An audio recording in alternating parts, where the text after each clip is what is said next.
Good morning. Oh, bright, fresh, happy. This is good.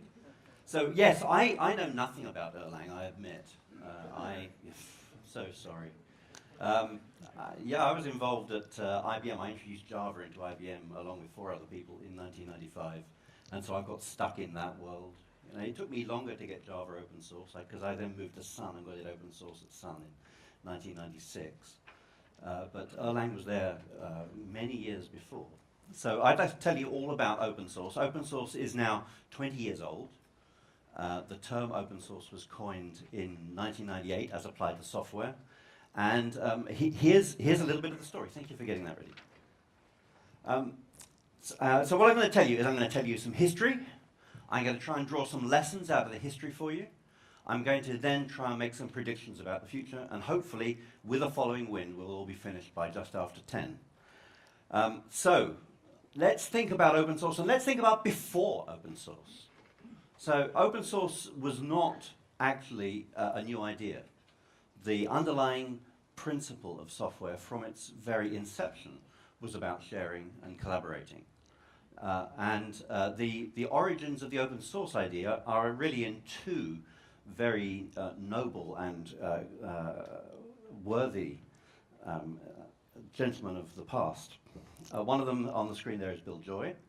Bill Joy was the creator of BSD Unix and was really the inspiration behind the license that the BSD Unix is under.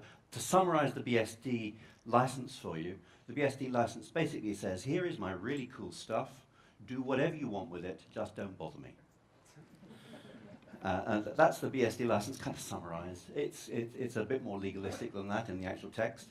And Bill was able to take BSD Unix, make it great, start some microsystems with it, make that great, and it was quite a long time after that that somebody else destroyed it.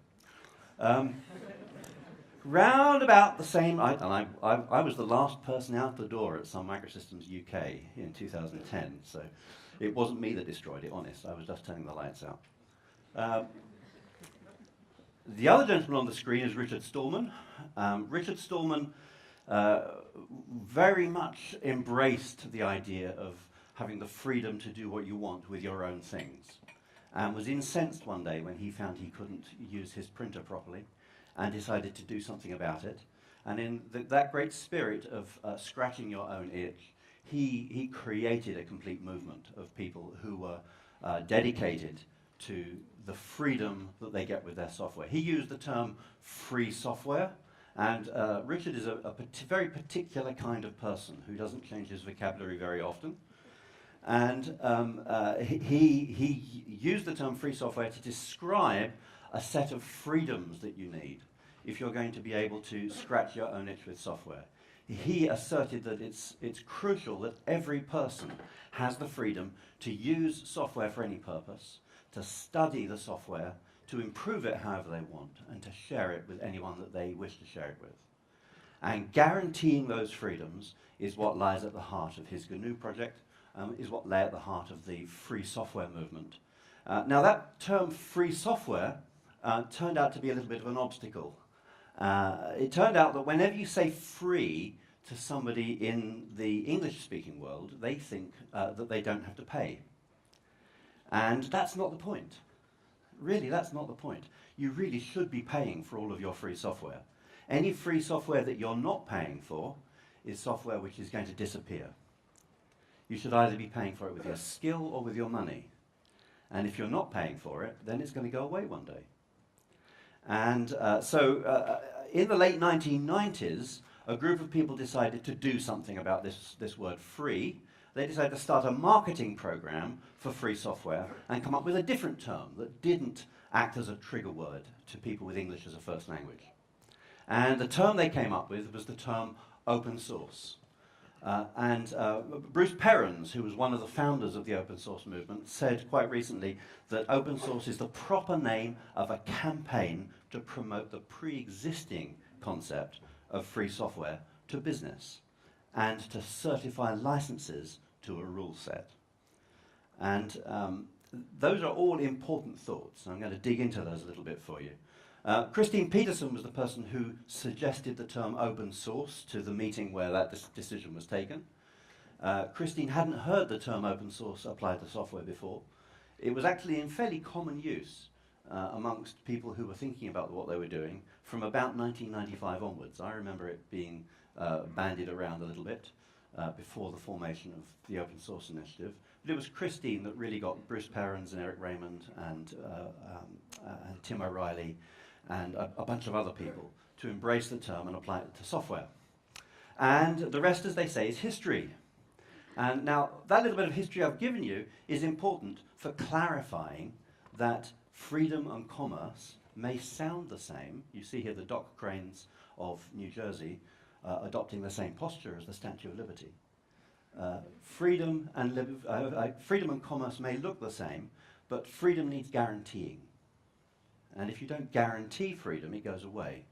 It's not enough to just get it without paying. You have to guarantee that the rights are going to be there. And open source is what let software users and developers advance the idea of software freedom at work as well as in private. And Erlang embraced that idea right at the beginning of the story. The beginning of the story was 1998, and that first decade of open source was represented by those three things down in the grey column there for you. The advocacy, there was upstart advocacy.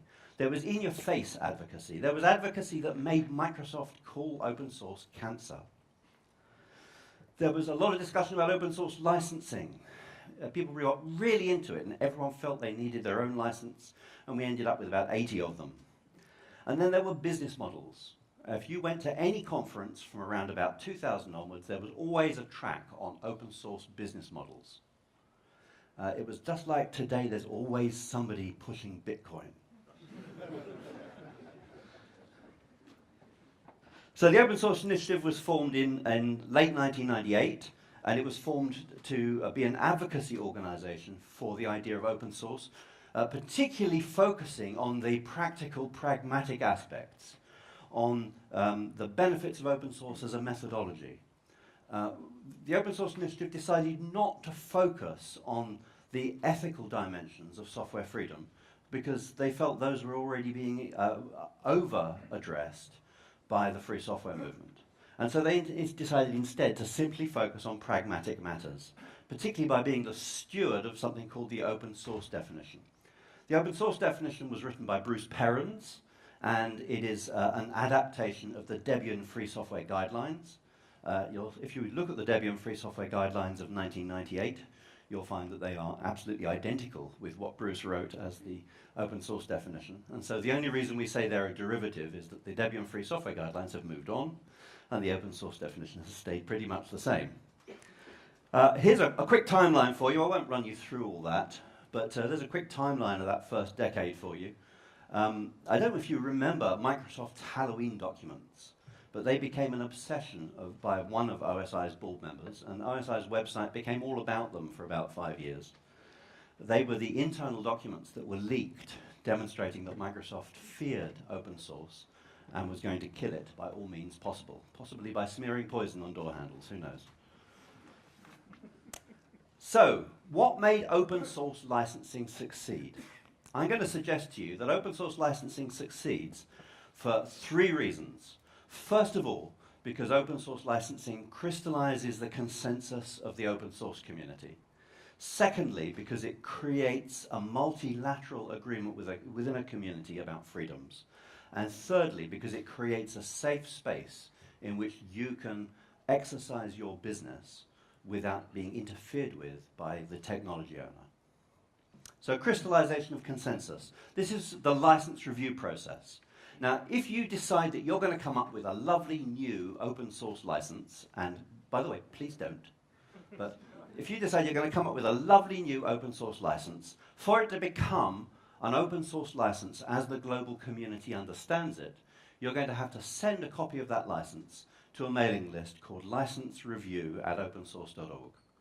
And on that mailing list, a group of people who have been reviewing open source licenses for around about 20 years, they're all still there, will look at your license and will go through it in more detail than you ever thought was possible. And they will find issues that you had never even considered could be issues with your license. and they will gently suggest to you, actually not very gently, they will fairly forcefully suggest to you that you fix those issues before they will agree that this license is okay for the global community. Those people are doing a really valuable job, because what they're doing is they're shaking out all the reasons why the 4 freedoms might not be delivered by a license. You see, it's only open source if you have the freedom to use, study, improve, and share the software. If any of those freedoms are abridged for any reason, then it's not open source. And so this group of people make sure that the license is going to guarantee those 4 freedoms. And they go through the license, and they go through it for weeks and weeks and weeks. Eventually, the discussion quiesces. And a member of the Open Source Initiative's Board of Directors looks at the discussion, summarizes it, and makes a recommendation to the board about whether the license should be approved as an OSI-approved open source license. Generally, the consensus of the mailing list is accepted as the guide as to whether we approve a license. It's not always the case, because the license review list is only there to check the license against the open source definition. And I have to underscore that the open source definition is simply a guide. It's simply a set of principles that a license must abide by. Fundamentally, a license has got to create free software. And if your license is simply a game on the open source definition, and that's becoming more common, people trying to do that. If your license is just a game on the open source definition, we won't approve it, even if it meets all of the terms of the open source definition. Because what really matters is software freedom, not some religious or legalistic adherence to a set of rules, but software freedom. That's what we're guaranteeing. So what OSI does is OSI crystallizes the consensus of the whole open source community. We don't rule on licenses. As president of OSI, I am not king of open source. I am at best the speaker of the house of open source, able to agree that a motion has been passed and ask for it to be memorialized. Now that process has turned out to be really, really important. Well, let's finish talking about that. That process has turned out to be really, I apologize, I haven't seen these slides since FOSDEM. That crystallization process is really important because it means that as a software developer or as the counsel to a technology company, I can, as a general rule, assume that an OSI-approved license is going to be a safe license if all I care about is software freedom. I can be confident that any license that's approved by OSI is going to be a license that is going to grant freedoms, not withhold freedoms. And that's what's liberated the global software community to do open source, because you don't have to ask a lawyer for permission anymore. Pre-1998, if it wasn't under the GPL, you had to ask a lawyer somewhere to tell you whether this license was okay. But now, ever since 1998, just as a rule of thumb, if all you care about is software freedom, you can proceed knowing that it's an OSI-approved license. I actually suggest you proceed checking that it's approved by the OSI and by the Free Software Foundation, because we do differ over a few things here or there. There are a few licenses which you shouldn't use that are only on one of our lists. All the licenses you should use are on both lists. And actually there aren't very many of those licenses that you should use that are on both lists anyway. There's only about maybe 10 of them that you actually ought to be using. Secondly, licenses. Now, if you've been to talk to your lawyer about copyright and patent licenses, they'll explain to you how licenses are bilateral. A license is a kind of a truce between two parties who potentially could kill each other. It's an agreement to leave your weapons at the door, or at least to leave them in their holsters. It's a recognition of the places where you could harm each other. And it's a bilateral agreement not to do any of those things. All the things that aren't mentioned in the license are all places where you're allowed to kill each other. But the things that are in the license, really you shouldn't do. Now, an open source license can be treated like a bilateral license, just like any other business legal document. But actually it isn't that. It's actually a multilateral document. It's actually the constitution of a community. An open source license is the agreement between all of us who are working on this project about the freedoms that we need in order to participate as a community and in order to exercise the benefit from the software that we seek. And so the license is the multilateral consensus of the constitution of the community. So open source licenses summarize the permissions and norms that a community needs to operate. And this is why they're really important to open source. This is why people are banging on about them the whole time, is because they are the ground on which you stand as an open source developer. If there was not an open source license in place, you would constantly be having to check who the copyright holder of the code you wanted to change was, and then send them an email asking if it was okay for you to make a change. Because you see, well, international copyright law gives you no rights if there is no license. Sticking it on GitHub gives nobody, apart from GitHub, permission to have the code. It doesn't become open source until you put an open source license on it. And so a piece of code with no clear open source license has all rights reserved by the copyright holder. And if there wasn't an agreed open source license, you'd need to be asking for permission about every change you made, because you'd be breaking the law to change that code. Not just for using it, you'd be breaking the law to change it. And the copyright holder could pursue you for phenomenal damages. So it's really important to make sure there's an open source license there. And if ever you see any code on GitHub that doesn't have a clear open source license, there's an easy way you can get a little bit of extra status: instant pull request. What I suggest you do is take GPLv3, add it to the top of the code and make a pull request, and see if they'll accept it. And when they turn it down, which they will, then you suggest maybe they might like to use a different license, like Apache. And you can wear them down until they finally agree to the MIT license. So now, what do these open source licenses do?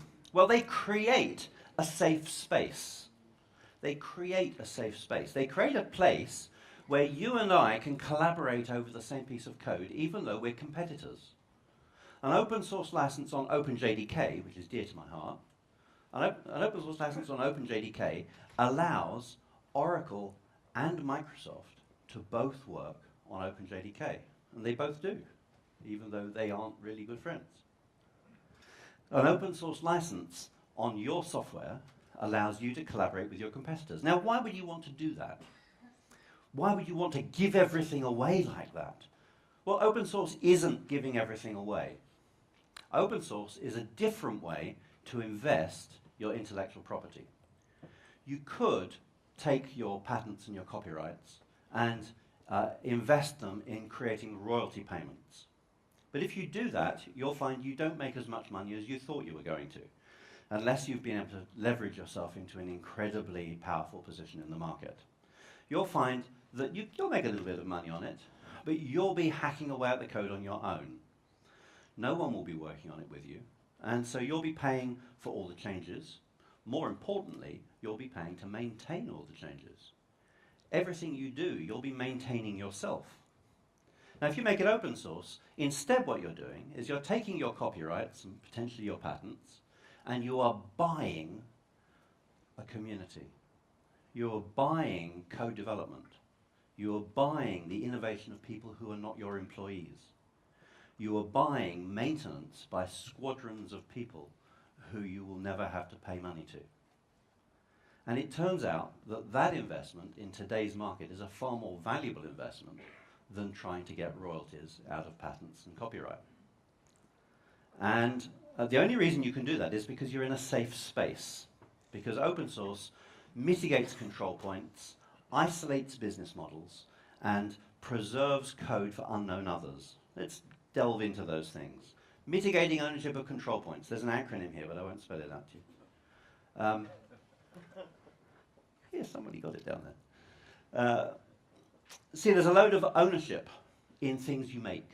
There's going to be copyrights. There's going to be patents. There's going to be registered trademarks. And all of those control points, those are all important points for modern businesses, because they're an excuse to make you take a license. And a license is an excuse to make you give away your freedom. You see, if you require a copyright license, I can make that copyright license conditional on some other behaviors from you. So, for example, when you buy a book from Amazon on Kindle, you are theoretically buying a copyright license to that book. But in order to get the copyright license, you are engaging in a contract with Amazon. And as a party to that contract, you're giving away all of your rights to the use of that copyright that you have licensed. You're giving away the right to share it with people. You're giving away the ability to have the copyright terminate at the contract. You're giving away the right to perpetual use. You're giving away the right to use on any device. All of those rights are being taken away with you because you're taking out a contract, not because of the copyright license. And so that's why a copyright is a control point. It's a hook that you can hang a contract off, and you can then use the contract to make people sign up for a subscription. Or you can use the contract to take away their rights as a consumer. Or you can use the contract to make them only buy their printer ink from you. Or whatever. Don't you find it amazing that printer manufacturers are able to use your need for a patent license to force you to only buy ink from them? Well, that's what they're doing here. They're exploiting a control point to apply terms through a contract. So in open source, it's really important that we protect you from control points. Very important, because if there were control points, that people would be able to hang contracts on those control points and control your behavior. We'll come back. We won't talk about that very much. So that's why an open source license must convey all the rights necessary in order to use, study, improve, and share the code. An open source license is not just a copyright license. It is also a patent license. If it doesn't say it's a patent license, you probably shouldn't be applying it to your software. Many of us believe that an open source license is a patent license regardless. But there are some people who argue with us about that. So please use open source licenses that deal in patents, and I'll come on to that in a moment. There's quite a lot of open source business models around. There's a survey came up with like 50 or 60 of them. There is ultimately only one business model. The one business model is I will give you the thing that I am rich in exchange for the thing that you're rich in. That's the only business model there is. It gets nuanced a bit. So open source business models, old stuff in a new box, that was a very early business model. That was where we take something that was proprietary, we put an open source wrapper around it, and we pretend it's open source. That's a very common business model in the Bitcoin industry as well. New stuff in an old box, that's what Red Hat did. Red Hat took Linux and they packaged it so that it could be purchased by traditional procurement systems. And they did really well out of that. People monetize services. They try and sell subscriptions. This is very difficult to do with open source because something that's truly open source has no control points, and so it's impossible for you to hang a binding contract off it. And so in order to create a service business with open source, you have to somehow create scarcity of rights. And in almost all cases, that involves becoming non-open source. And I'll discuss that with you over coffee, because that's quite complex and detailed. The most common new open source business model these days is assembling complex systems. So I don't know if you're familiar with a company called CloudBees. Anyone familiar with CloudBees? CloudBees is a lovely, lovely company, taking Jenkins and taking actually a whole stack of software and selling a set of software development services. And what they do, all of the software they're making is open source software, but the way they configure it requires their staff. If you haven't got the skills of their staff, it's very unlikely you're going to be able to compete with them directly with the same software. And what they're monetizing is their skill at assembling, maintaining, and scaling complex systems. And I believe that that is becoming the dominant open source business model. That's the open source business model behind Facebook, for example. That's the open source business model behind Google. They're both very successful open source companies, but they don't try and sell software. What they do is they monetize the assembly of complex systems that are made from open source. So what does open source do? Open source removes obstacles. It removes barriers to collaboration. It creates a safe space where the other people collaborating with you can't impose their business model on you. It allows you to contribute software and then share the maintenance. It creates a world in which you are free to develop. So how are we doing? Ooh, 10 minutes, second decade. So that was all going swimmingly well. By 2008, we were definitely the demon. We had made Microsoft's business change dramatically. We had pretty much put Sun Microsystems out of business. Actually, Sun fully embraced open source after 2003, and the new management that I was part of fully embraced it, and were going great guns with it until 2008, when the money fell out of the finance market because of the Wall Street crash. And we found that our legacy business that we were using as startup capital for our new business suddenly went away, which is why Sun had to close down. Sun had already failed at that point. It failed in 2001, but no one told anybody. So, what happened in the second decade? Enterprise adoption, software patents became a big deal, and GPL enforcement became a big deal. Here's a quick timeline for you. The big development in decade 2 was Microsoft decided Linux was no longer cancer and now loved it. Open source has become the heart of most new software. It's almost impossible for you to create new software today without involving open source somehow. And back in 1998, it was almost impossible for you to create new software involving open source because your boss would tell you that was just not allowed. So we've come a long way in that time.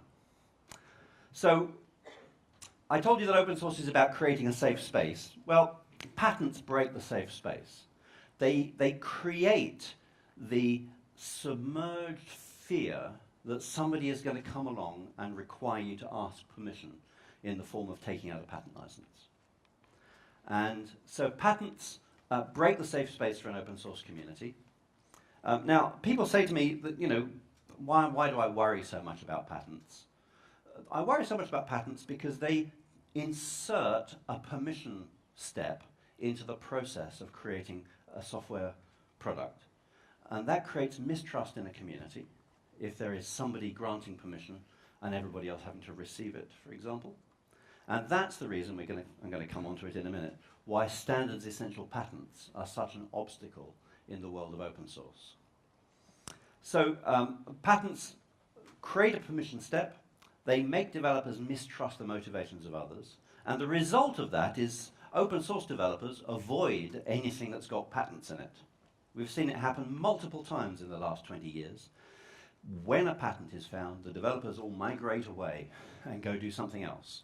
That's the reason that we couldn't have nice music or proper videos for a long time, is because there were patents in both of the standards. Modern open source licenses deal with this problem. Now, the old licenses like BSD, MIT, X11, they don't have an explicit patent clause in them. There is a strong theory that suggests that because they don't have any language that disclaims patent rights, they actually don't talk about copyright or patent at all. They simply say that they give you the rights. And they don't enumerate which rights they're giving you. They just say it's all the rights. And there are many of us who believe that that means that the MIT and BSD licenses do actually give you a patent license for essential patents in the work that you're working on. But that implied license seems inadequate to a lot of people, and so I encourage you to use modern open source licenses like the Apache license, the GPL v3 license, the Mozilla version 2 license, the Eclipse license. Those all have explicit patent rules in them. Now, the reason this is important is because if you work for a large enterprise, you'll know that it's not uncommon to be asked to file patents on behalf of your employer. Many very large corporations have got a workflow that compensates employees for filing patents as a consequence of their normal day-to-day work. I made a lot of money at IBM out of that. I worked for IBM for 10 years, and I regularly filed patents alongside my work on video codecs and video conferencing. And I have on my wall a set of software patents granted in Europe for disbelievers who believe that no such things exist in this world. Now, because that happens, that's what I call parallel filing. It's filing in parallel with your work stream. Because that happens, the most likely holders of patents related to an open source project are the corporations whose employees are engaged in the work of the open source project. It's just a natural consequence of the way the world works. And so, if we get those people to grant us a patent license, then the risk of there being a patent that's going to get in our way is dramatically minimized. It doesn't make it impossible for there to be a patent. There is always the one guy who came up with an idea in his garden shed 15 years ago and has suddenly realized that this idea that involved baked bean cans and wire in his garage is now something that applies to Erlang. But those people are fairly rare. The common ones are the employees of the big corporations who shall remain nameless in this audience, who are incenting their employees to file patents the whole time. And to defend yourself against those people, you need a modern open source license that does not leave scope for there to be uncertainty about whether there is a patent license. And you should press any project you work in to move to a modern license. If the project you are under is a new project and it is under BSD or MIT, you should be very suspicious about who it is that is afraid to put a proper license that grants patent rights onto that code and why they are behaving that way. Be very suspicious. It isn't innocent. Insist on the Apache license, the GPL or Mozilla Public License version 3 or Eclipse. Those are the magic four. And then there's standards essential patents. Now, I have to be cautious because there are undoubtedly employees of a company in the Erlang sector who believe strongly in standards essential patents and standards with patents in them. Standards essential patents are patents which are essential to the implementation of the content of a standard specification. And they arise because of a difference between the ICT industry and the wireless and hardware industries. In the wireless and hardware industries, the way the world works is you specify first, you standardize, you create a market, and then you monetize through patent royalties. And that's a well-proven process that has yielded the wireless mobile phone industry and that has yielded the global telecommunications and media industries. Now, in the world I come from, the world of ICT software-only companies, it works a different way. What we do is we implement and we create a market, and then our competitors insist we standardize, and you know why they insisted that, and then we all implement the standard afterwards. And nobody monetizes patents. There aren't any patents in the standard because the people who insisted there should be a standard don't want there to be patents. And so in my world, there are no standards essential patents because no standards have patents in them. And the convergence of those two worlds, where a standard is a container for patents to allow the monetization of the research, and the world where standards are a competition control mechanism for normalizing established markets, the collision between those two worlds is the collision that we're seeing at the European Union at the moment about standards essential patents. And the answer is apparently fair, reasonable, and nasty. No, I can't remember what FRAN stands for. The answer apparently is FRAN terms. Now, FRAN terms are never fair, they are never reasonable, because they always require that you engage in license enforcement. They always involve asking permission before you can implement, so that you can get a patent license, even if you don't pay for it. They always involve counting the number of people who have access to the code, which never works on GitHub. And consequently, it's impossible for us to have standards essential patents involved in the standards that we're implementing in open source. We have to carve out a bit of the freedom we have with open source, or we have to carve out a bit of the monetization we have with standards essential patents. And I encourage you to stand firm here. The whole reason that the wireless industry wants to use open source is because of the freedom. They want us all to collaborate, to contribute our unpaid innovation, to maintain the code, to work in the community. And to do that, we need the freedoms, because the whole point of the freedoms is they let us do those things. And so then to say, oh, but you can't have any freedoms in regard to patents, sorry, is to say, well, we didn't actually want you to help us anyway. So stand firm. Don't allow anybody to tell you that patents are somehow excluded from open source. They are definitely included in open source licenses. I should mention compliance because there's a big movement around GPL and compliance. And I would say that if you see somebody who is violating an open source license, the right word to use for them is pirate. Thank you, media industry, for that usage. And the people who are engaging in software piracy by using GPL software without making the source code available are people who need to be brought into compliance, not people who need to be monetized. The goal of open source compliance is to engage in normalization, to bring people into compliance. Now, that's not the only kind of compliance. If you look at the Apache license or the BSD license or the MIT license, they all want you to say who wrote the code. And they don't want you to say who might have written the code, and they don't want you to say the last person who touched the code. They want you to say all the people who wrote the code. And if you don't, when you use BSD licensed software, list in your product manual the names of all the people who worked on the code, you're in breach of the license terms and you don't have a copyright license. And one day, somebody is going to monetize a business around going and collecting from software pirates who aren't complying with BSD and MIT license terms. So I'd encourage you to check that you're actually in compliance with the BSD and MIT licenses that you're using. It's a matter of making sure you list all the people who worked on the code, not just you as the last person who touched it.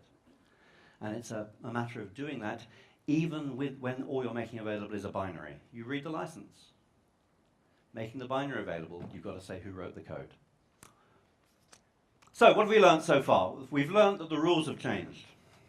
The rules have changed. This was Yosemite National Park after a nice flood. This campsite is a beautiful campsite normally. The real value of open source is that it lets you innovate without having to ask anyone's permission.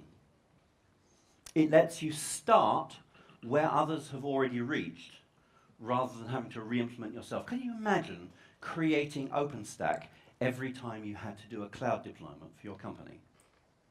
Isn't it great that you can just start with OpenStack and build on it? Well, open source lets you do that. It lets you start where others have reached. It lets you stay in control of your own resources, and it lets you share in the upkeep of your innovation with others.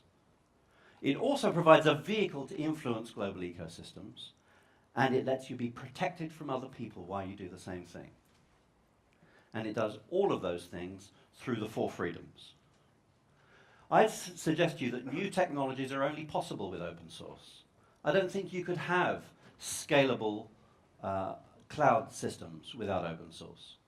Imagine having to go and get a license from Azure for every extra instance you had to bring online for your load management. Imagine having to go and ask for permission from your cloud provider every time you want to make a change.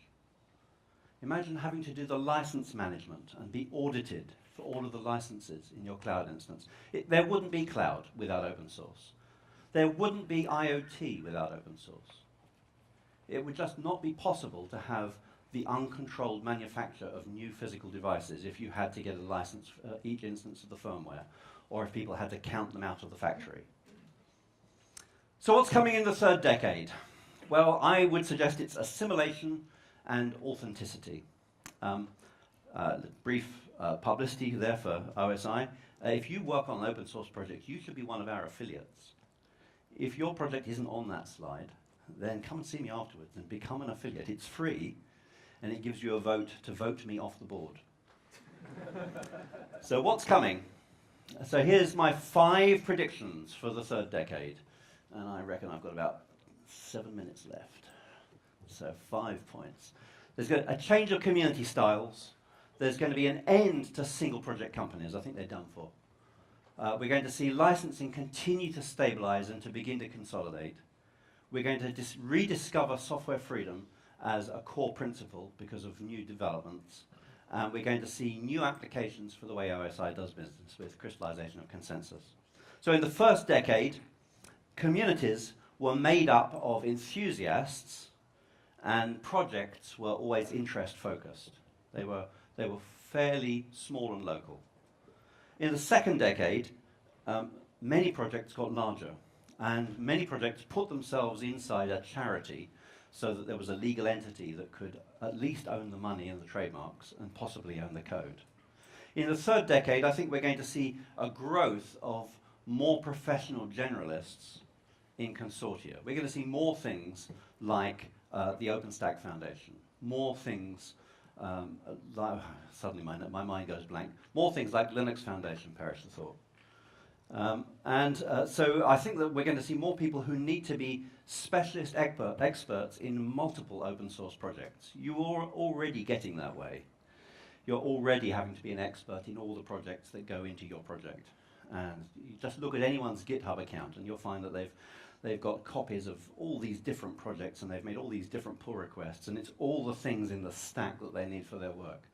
Wouldn't have been that way in 1998. You would have been absolutely devoted to the, IRC client that had attracted you to working in programming. In order to make that work, you need to create cultures of contribution in your company. So, as I said earlier, contribution in open source communities leverages your IP in a new and more productive way. Get your employer to recognize that. Your contribution results in others maintaining your code, freeing you up to be the innovator. Or alternatively, it lets you be somebody who maintains code and benefit from other people's innovation. Or probably a mix of both. First decade, open source business models were the big deal. It's what everyone was writing books about. Everyone saw this thing and said there had to be money in it somewhere, if only we could find it. In the second decade of open source, most mature projects moved to a release train model rather than to a release when ready model. Release when ready as a software model basically means that the corporate sponsor of the project retains control by being a gatekeeper of when there can be a release. And in the second decade of open source, that became deprecated. And people began to say, we're going to have releases on the second Wednesday of each quarter. And any of your features that have been implemented, integrated, and unit tested have to be system tested 2 weeks before that and will be included in the release. And that world of the release train has liberated loads of projects to become effective and successful by empowering the small contributors to get their changes in. Before that, the only changes you could get in were the big ones that the gatekeeper wanted. But with a release train model, the small changes can get in. It's very important for an open source project to move away from a release when ready model and take control out of the hands of the corporate gatekeeper who is controlling the releases. In the third decade, I think we're going to see more and more businesses differentiate by managing complexity. I think we're going to see more and more businesses publishing their full source code and saying, there it is, have at it. If you've got somebody as good as my 50 people who implement this at scale on 3 different cloud systems across 8 geographies, you go for it. I think we'll see more and more people working that way. And that means that the complex assembly of simple parts becomes more and more important, and that the ability to make your butterflies cluster becomes more and more a key skill, and a focus on a particular programming language or a particular cloud technology becomes less and less important. Thirdly, license consolidation. In the first decade, everyone wanted their own license. IBM had one, Sun had one. In the second decade, we realized that that was not a good thing, and we introduced measures to prevent license proliferation. And so what became a problem in the second decade of licensing was reciprocity compliance proving. That's GPL compliance. In the third decade, I think attribution compliance is going to become the problem. And I suggest that you automate the accumulation of credit for the code that you're working on.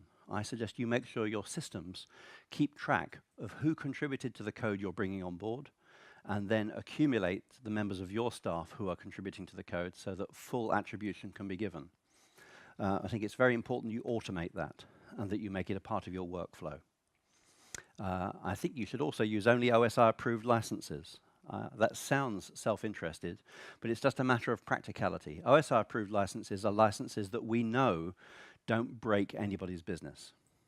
And if you use OSI-approved licenses, well, you'll be okay, but more importantly, your contributors will be okay as well. No one is going to collaborate with you if your system uses a license that you hacked up. And that includes making sure that you don't add on little add-on clauses to OSI licenses. Facebook recently famously came unstuck, adding a weird patent grant onto an otherwise very lovely open source license. And the global open source community, after about a year of saying, hang on a minute, something bad's happening here, suddenly said, nope, we're not going to have that anymore. We're not going to allow Facebook to get special rights through these patent grants. If you do the same thing, you're going to get the same problem. So don't add on special riders onto open source licenses. Don't make up new licenses that aren't approved by OSI. Use OSI approved licenses if you want to have an effective community. I think we're going to rediscover software freedom. So in the first decade, open source was, see, that word amoral, that sounds so bad. But actually, open source was an amoral methodology in the ideas of many, in the view of many people. It was taking the focus on ethics out and making people use open source because it was practical and gave a good return. In the second decade, people kind of dialed up the ethics a bit more, and they said, yes, I'm very ethical. Open source is the pragmatic approach to ethics. I think in the third decade, we're going to see the use of the ethical compass become necessary in defining how we deal with new technologies. I think as we deal with containers, as we deal with the software that is creating coins, as we deal with cloud solutions, we'll discover that the simple idea of putting on an open source license alone is not sufficient to guarantee software freedom. And we'll discover that software freedom is not the only freedom we need in order to have a collaborative community. And we will once again reapply the ethics of software freedom to our solutions. Or B, we can make all the same mistakes that we did in the 1990s all over again.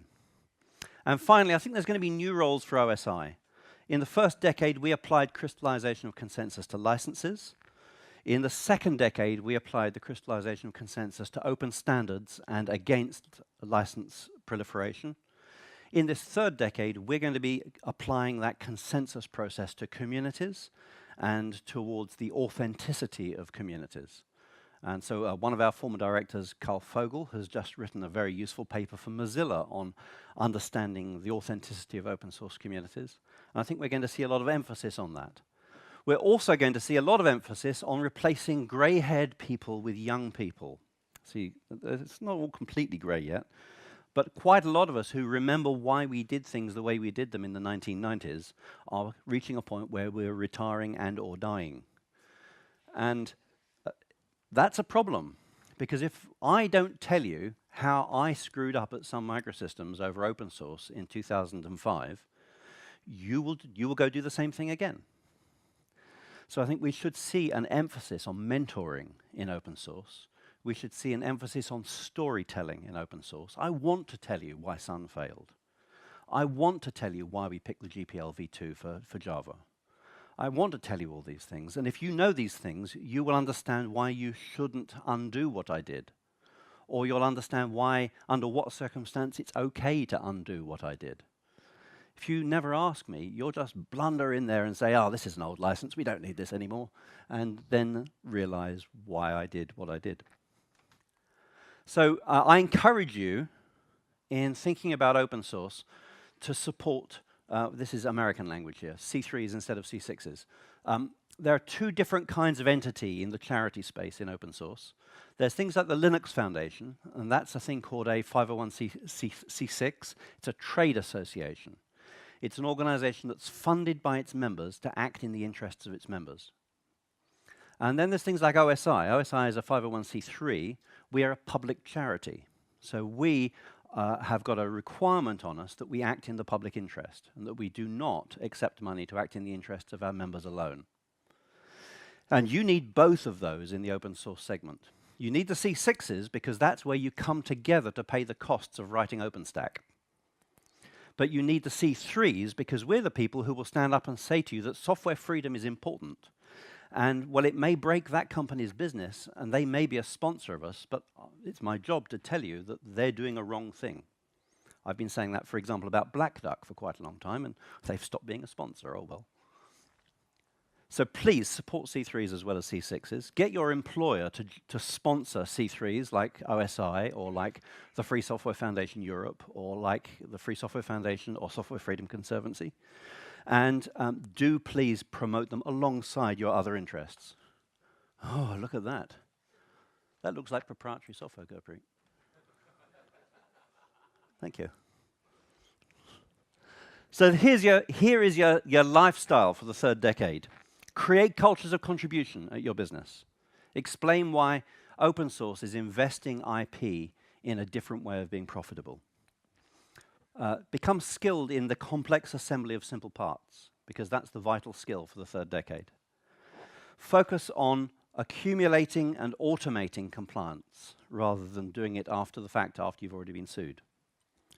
Cherish software freedom, because software freedom is at the heart of your profitability. It is at the heart of your mobile career. It is at the heart of your freedom to program. And cultivate the organizations that cultivate those things for you, the public charities as well as the trade associations. Open source is about software freedom.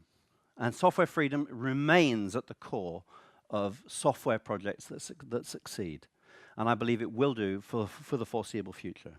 It's the future of software, and software freedom is thus the future of software.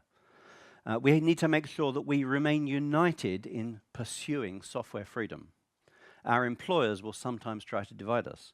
At the moment, some of our employers are trying to get the European Union to make it very difficult to do open source in some of our countries, for example, through the Copyright Directive. And so we need to stand up and do things about that, possibly by funding C3s or public charities. In Europe, think about funding a public charity called EDRI, the European Digital Rights Initiative, because they're standing up for you in Europe. In the third decade, we need to make sure we pass on experience. We engage in mentoring. We engage in storytelling. Please, buy someone with grey hair a drink and ask them what they used to do in the war. That's the war over software patents in 2005. And of course, please join OSI. I'd like to wish you a very happy birthday to Erlang and as open source. I'd like you to join us in a very happy birthday for OSI. It's our 20th birthday this year. I didn't bring a cake. I'm very sorry. There will be cake at OSCON if you're going to OSCON in Portland. And that's it. Thank you very much indeed for your time.